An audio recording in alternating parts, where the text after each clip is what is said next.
Hello everyone, welcome back to channel. இன்றைக்கி நம்ம என்ன படத்தோட ரிவ்யூ பார்க்க போகிறோம்னு பார்த்தீங்கன்னா டிசி மூவி ரிவ்யூ தான் பார்க்க போகிறோம். வாங்க வீடியோக்குள்ளே போகலாம்.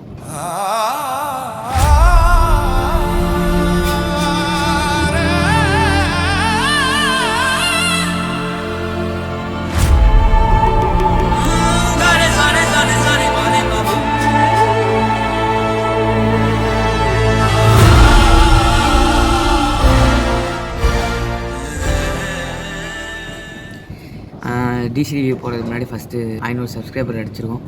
அதுக்கு எனக்கு மனமார்ந்த நன்றிகள். இந்த படத்தோட கதை வந்து பார்த்திங்கன்னா, நம்ம கேங்ஸ்டர் தேவதாஸ் யாருன்னு தெரியும், லோகேஷ் கனகராஜ். அவர் ஒரு பெரிய கேங்ஸ்டர், ஓகேவா. இந்த படத்தோட ஒன்லைன் வந்து பார்த்திங்கன்னா, மக்கள் ஏதாவது தப்பு செஞ்சால் போலீஸ் தட்டி கேட்பான். அப்போ போலீஸ் தப்பு செஞ்சால் யார் கேட்பான்னு பார்த்தீங்கன்னா நம்ம தேவதாஸ் கேட்குறாரு. இதை சொல்கிறது தான் இந்த படத்தோட ஒன்லைன் ஸ்டோரியே. ரொம்ப நல்லா இருந்துச்சு. அதுவும் பார்த்திங்கன்னா வந்து ஆக்ஷன் சீக்வன்ஸ்லாம் ரொம்ப நல்லா இருந்துச்சு. அதுவும் எனக்கு ஆக்ஷன் படம்னா ரொம்ப பிடிக்கும். அதே போல் ஆக்ஷன் விரும்பக்கூடியவங்களுக்கு இந்த படம் சூப்பராகவே ஒர்க்காக இருக்கும். ஆனால் ஃபேமிலியாக பார்க்குற படம் கிடையாது, ஃப்ரெண்ட்ஸாக பார்க்குற படம் 18+ தான். நான் அவ்வளோ கொடூரமாக இருக்கும் படம். ஃபுல்லாகவே வெட்டு குத்தும் தான் இருக்கும். சென்டிமெண்ட் சீன் ஒரு சில இடத்துல இருக்குது, ஆனால் ஃபுல்லுமே சண்டை இதுதான். அதுவும் இந்த படத்தை தூக்கி நிப்பாட்டினதுக்கு யார் காரணம்னா, ஃபஸ்ட்டு லோகேஷ், செகண்டு அனிருத்தோட மியூசிக், தேர்டு வந்து அந்த ட்ராக் ஆஃப் ரெவெஞ்சில் வர அந்த ஃபைட் சீக்வன்ஸ் அண்ட் கிளைமேக்ஸ். இதுதான் ட்ராக் ஆஃப் ரெவெஞ்ச் வந்து இன்டர்வலில் வருது. ஸோ இந்த 4 சீன் தான் படத்தில் ரொம்ப மாஸாக இருந்துச்சு.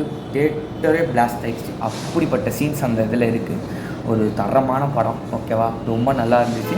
அதுவும் நம்ம அந்த சந்திரா ரோல் நடித்த வாமிகாவும் வந்து நல்லா நடிச்சிருக்காங்க. அவங்களுக்கு சூப்பராகவே செட் ஆச்சு அந்த ரோல். தென் சஞ்சனான்னு நினைக்கிறேன், அவங்களும் நல்லா நடிச்சிருந்தாங்க.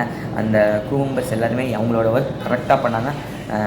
லேக் வந்து பார்த்திங்கன்னா மேபி ஃபஸ்ட் ஹாஃப்லேருந்து கொஞ்சம் கதைக்குள்ளே போகிறது வேணால் கொஞ்சம் ஒரு மாதிரி போரிங்காக போகலாம். அதுக்கப்புறம் எல்லாமே நல்லாவே தான் இருந்துச்சு. மற்றபடி வேறு எதுவும் இல்லை.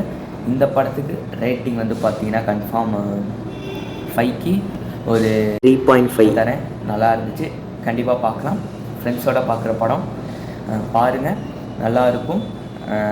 தென் லோகேஷோட ஃபஸ்ட்டு படம் மாதிரியே இருக்காது, ஏதோ நிறைய படம் நடித்த மாதிரி தான் இருந்துச்சு. ஏன்னா ரொம்ப சூப்பராகவே தான் இருந்துச்சு படம். அவர் ஆக்டிங் ரொம்ப நல்லாவே தான் இருந்துச்சு. தலைவன் அப்படியே கண்ணிலே வந்து நடிச்சிருப்பாப்புல. ரொம்ப சூப்பராக இருந்துச்சு.